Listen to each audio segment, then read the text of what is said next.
everyone, so आजको भिडियोमा चाहिँ let's get ready with me together.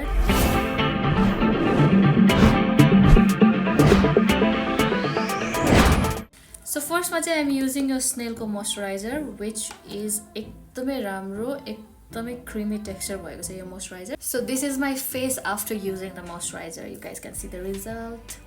Primer को लागि चाहिँ म यो C Glam को Good Grip Hydrating Primer use गर्दैछु.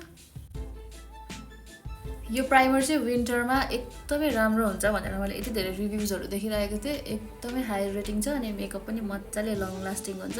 यति राम्रो ग्रिप छ हाइड्रेटिङ वाला भन्ने सुनेको थिए. That's why I bought it. म छिटो नै यसको रिभ्यु पनि लिएर आउने छु तपाईहरुको लागि. बेसको लागि चाहिँ I'm using a Dot and Key को tinted sunscreen.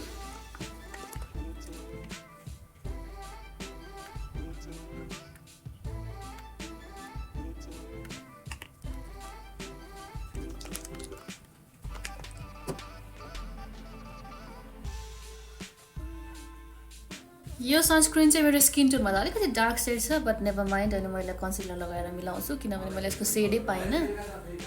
सनस्क्रिन पछाडी चाहिँ अब पालो रहेको छ यो O2 को लिक्विड ब्लसर को which is my favorite product.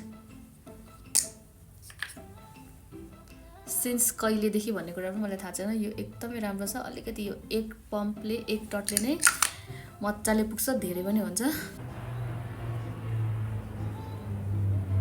After blusher चाहिँ अब पालो रहेको छ मेरो अर्को फेभरेट प्रोडक्ट को which is this यो टेस्ट्रा को कन्सिलर इन सेड आइभरी. यो कन्सिलर यति राम्रो छ. मेरो लाइफ सेभियर कन्सिलर भन्दा पनि हुन्छ यसलाई चाहिँ.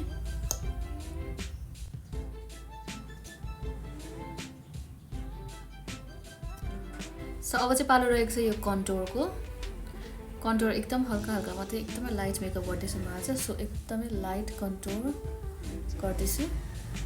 आइब्रो मस्कारा युज गर्दैछु. म यसलाई एकदमै धेरै शेप दिएर कोर्दिन आज चाहिँ. हल्का फिल मात्रै गर्दैछु यो आइब्रो मस्काराले. पाउडरको लागि चाहिँ आइम युजिङ यो लरा मर्सियर को loose powder. So let's fix this makeup.